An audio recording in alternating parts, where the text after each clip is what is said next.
جی خاران، اگلا ہمارا موضوع ہے وہ ہے حدیث تیر. تیر کہتے ہیں عربک میں پرندے کو. احتجاج طبرسی میں حضرت امام جعفر صادق علیہ السلام سے منقول ہے. آپ نے اپنے آبائے طاہرین کی سند سے حضرت امام امیر المومنین علیہ السلام سے روایت نقل کی ہے.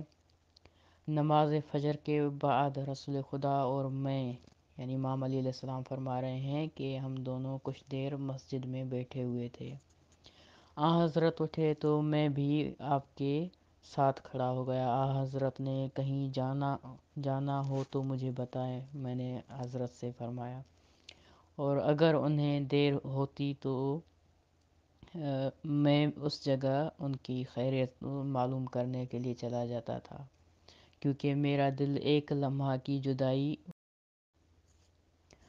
اتنے میں تم نے دستک دی اور تمہاری آواز سنی تو میں نے عائشہ سے کہا دروازہ کھول دو. دروازہ کھلا تو تم آئے. میں خدا کا شکر ادا کرتا ہوں کہ اس نے تجھے اللہ اور رسول کا محب اور اللہ اور رسول کے محبوب کا درجہ دیا.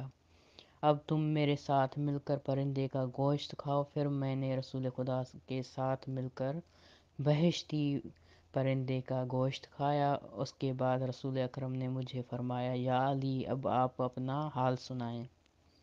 میں نے عرض کیا یا رسول اللہ، آپ سے جدا ہونے کے بعد میں اپنے گھر گیا اور فاطمہ اور حسن و حسین کے ساتھ دل لگی کرنے میں مصروف تھا.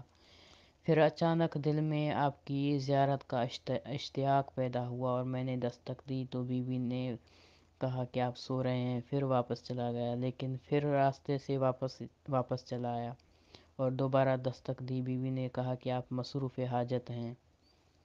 میں واپس گیا لیکن آپ کی جدائی برداشت نہ ہوئی. میں تیسری بار وہاں سے واپس آیا اور تیز زور سے دستک دی، جس کی وجہ سے آپ نے اپنی زوجہ کو دروازہ کھولنے کا حکم دیا.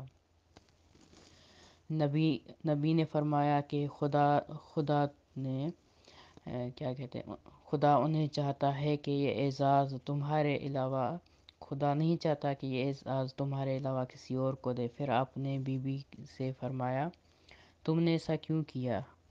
بی بی نے جواب دیا کہ میں چاہتی تھی کہ یہ میرے والد آپ کی دعا کا ثمر بن کر آئیں اور آپ کے ساتھ اس پرندے کے گوشت کو تناول فرمائیں.